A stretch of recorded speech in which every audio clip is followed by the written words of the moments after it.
İsrail'de Filistinliler 10 yıllardır zindanlarda tutuluyor ve mahpus olarak tutuluyor. Bu kişilere bizim mahpus olarak tabir etmemizin sebebi bu kişilerin tutuklular, hükümlüler, gözaltılar ve keyfi olarak kaçırılan kişilerden oluşuyor olması. İnsanları keyfi olarak kaçırarak İsrail zindanlarında 10 yıllar boyunca tutan İsrail 7 Ekim sonrası tüm bu hukuksuzluklarını daha da arttırdı. Ve İsrail hapishanelerde Filistinlilere işkenceler yapmaya başladı. Onları aç bırakma, susuz bırakma, dini özgürlüklerinden mahrum bırakma, tecavüz, insanlığa karşı suçlar gibi birçok suça mahrum bırakıyor. Ve hepinizin de bildiği üzere geçtiğimiz günlerde İsrail sanki bu hukuksuzlukları yetmiyormuş gibi bir kademe daha da arttırdı ve en son Filistinliler hakkında idam yasasını maalesef meclisinde onayladı. 1948 yılında soykırım suçu İsrail'in şüphelilere karşı onların karşısında terminolojiye soktuğu ve mağduru olarak terminolojiye soktuğu bir suçtu. Ancak gelinen noktada İsrail bu suçun maalesef faili haline geldi.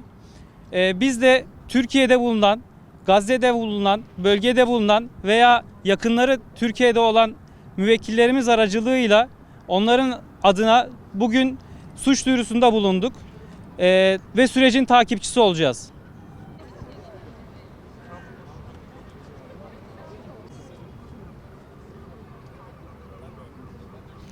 Öncelikle herkese geldiğiniz için çok teşekkür ederiz. Dün akşam itibarıyla BM Keyfi Tutuklamalar çalışma grubuna ilk grup başvurumuzu yaptık. İlk grup başvurumuzda 4 mağdurumuz var.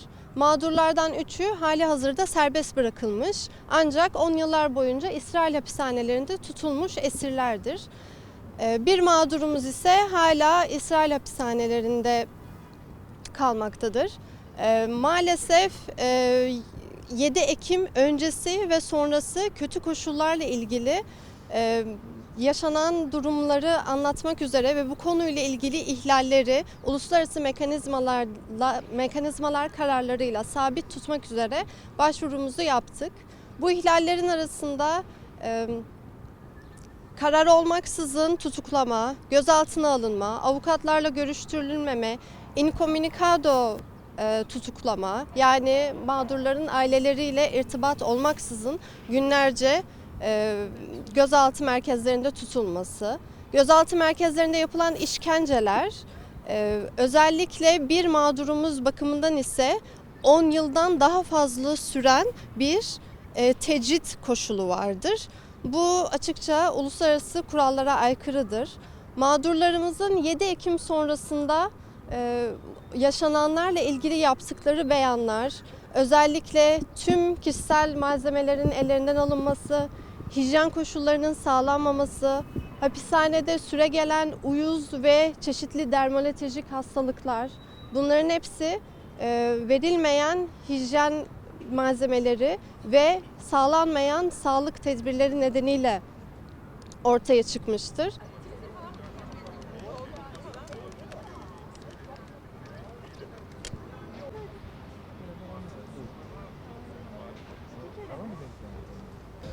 Aslında yaklaşık olarak işte 2,5 sene 7 Ekim'den itibaren İsrail ve İsrail'e destek veren koalisyon güçlerinin Gazze'de uygulamış olduğu bir açık soykırım politikası vardı.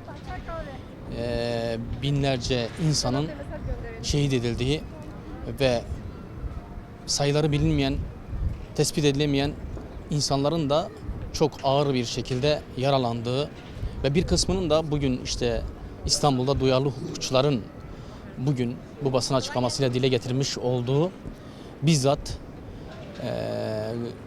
Filistin'in içerisinden kaçırılıp esir edilen sivil insanların maruz kaldığı muamelelerdi. Bu insanlar hakikaten İsrail'de cezaevlerinde hapishanelerde kötü koşullarda, kötü bir takım muamelelere, işkence, hatta ölüme varan bir takım muamelelere tabi olmaktaydı. Bütün bunlar aslında Gazze'nin içerisinde yürütülmekte olan soykırımın bir parçası olarak devam etti. En nihayetinde bütün bunlar yetmezmiş gibi bir de yakın bir zamanda İsrail Meclisi'nin almış olduğu bir karar vardı. Bu kararı onayladı. Esirlerin idam edilmesiyle ilgili olarak hakikaten bu yani eğer uluslararası hukuk anlamında en ufak bir kriter varsa çok vahim bir aslında karar olarak değerlendirildi ve değerlendirilecek. Çünkü esirlerin uluslararası hukukta çok net bir şekilde hem canlarının korunması hem temel ihtiyaçlarının karşılanması ve kendilerine kötü muamele yapılmaması noktasında çok net olan ve kadim bir uygulamaya sahip olan aslında bir husustan bahsediyoruz. Ancak bugün geldiğimiz aşama itibariyle İsrail terör rejimi böyle bir karar alarak esirleri idam etme noktasına geldi. Bizler de bugün bu basın açıklamasına Hüdapar İnsan Hakları ve Hukuk İşleri Başkanlığı olarak ve aynı zamanda İnsan Hakları Komisyonu'nda bulunan avukat arkadaşlarımızla birlikte bu basın açıklamasına katıldık, destek verdik. En nihayetinde Avukat Gülden Sönmez'in de açıkladığı üzere aslında hem Türkiye'de savcılığa suç duyurusunda bulunmak hem de Birleşmiş Milletler'in nezdinde bazı mekanizmaları işletmek suretiyle suç duyuruları söz konusu. İşin en ilginç tarafı bu suç duyuruları içerisinde özellikle hem Türk vatandaşı hem de İsrail vatandaşı olan çifte vatandaşların bizzat kaçırma, öldürme suçlarına karışmış olduklarına dair yapmış oldukları tespitler ve bu şahısların hem kimliklerini hem de tespit ettikleri bu olayları bu dilekçelere derc etmiş olmaları hakikaten çok önemli.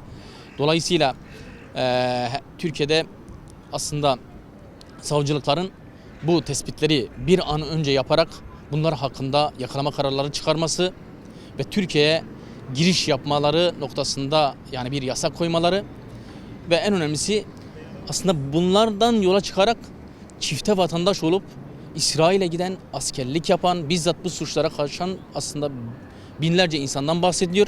Bunların bir an önce tespiti noktasında hakikaten bir adım atılması gerekiyor. Tabi burada özellikle Hüdapar'ın meclise sunmuş olduğu çifte vatandaşların soykırım suçuna karışmış olan çifte vatandaşların tespiti ve yargılanması, cezalandırılması noktasındaki yasanın da ehemmiyeti hakikaten ortaya çıkmıştır. Bu yasanın bir an önce genel kurula gelerek yasallaşması çok ehemmiyetlidir.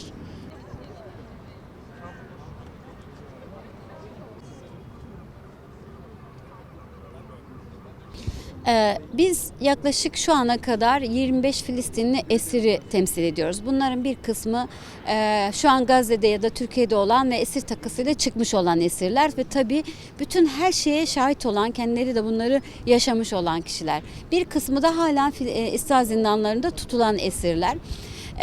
Bütün bu yaptığımız çalışmalar sırasında dinlediğimiz tüm detaylardan şöyle bir sonuç çıkardık. Tabii kamuoyuna da yansıyan birçok delil var bununla ilgili. İsrail aslında Filistinlilerin iradesini tamamen kırmaya, direnişini tamamen kırmaya yönelik bir sistematik uygulama yapıyor. Ben çok net bir şekilde şunu söyleyebilirim ki aslında idam yasası soykırım suçunun içinde barındıran bir karar. Yani bir şekilde yok etmenin bir parçası olarak idam yasası çıkarılmış durumda. Aynı zamanda içerideki uygulamalarda her gün yani aç bırakarak, ilaçsız bırakarak, dayakla, köpek saldırılarıyla bütün o yapılan uygulamalarla da aslında bir yok etme politikasını uyguluyor ve şu ana kadar hayatını kaybetmiş dünya kadar Filistinli esir var. Biz bunları tek tek hikayelerini Filistinlerden dolayı biliyoruz ama Filistinliler de onların hayatını kaybettiğini ancak öğrendiklerinde kamuoyuna açıklayabiliyorlar. Birisi söylediğinde kamuoyuna açıklayabiliyorlar ya da serbest kalan esirler kamuoyuna onların içeride hayatını kaybettiğini açıklayabildiler. Haliyle biz şu anda tam kaç kişinin de içeride hayatını kaybettiğini tam olarak bilmiyoruz. Ama şunu biliyoruz ki uygulama tamamen yok etmeye yönelik bir uygulama. Bir halkı yok etmeye, insanları fiziken ve ruhen yok etmeye yönelik bir uygulama. Haliyle biz hem oradaki işkence ve bütün o kötü muamelelerle ilgili hem de idam yasasıyla beraber sözde kanunla da uygulanacak olan bu yok etmeye karşı hem İstanbul Cumhuriyet Başsavcılığında suç duyurusunda bulunduk. Buradan bir tutuklama kararı bekliyoruz. Özellikle dilekçemizde çifte vatandaşı olan, Türk vatandaşı olan kişileri tespit ederek onların isimlerini verdik. Bu isimler İsrail ordusu içerisinde Gazze'deki suçlara ve bazı kişilerin kaçırılmasına da karışmış olan kişiler. Ümit ediyoruz ki en azından Türk vatandaşları için çok hızlı bir şekilde adım atılabilir.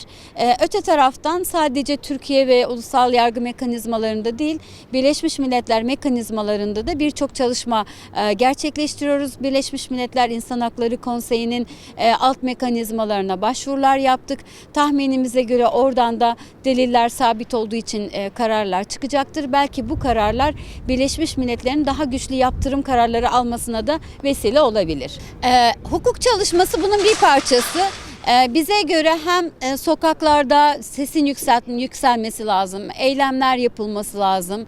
Ben son söz olarak bizi dinleyenlere 17 Nisan Dünya Filistinli Esirler Günü'nde sokağa çıkıp bir şeyler yapmayı, ses olmayı ve bir takım aktiviteler yapmayı unutmayın. Ve gerçekten o gün biz onların adına yüksek bir ses çıkarırsak mutlaka geri adım atacaklardır diye düşünüyorum.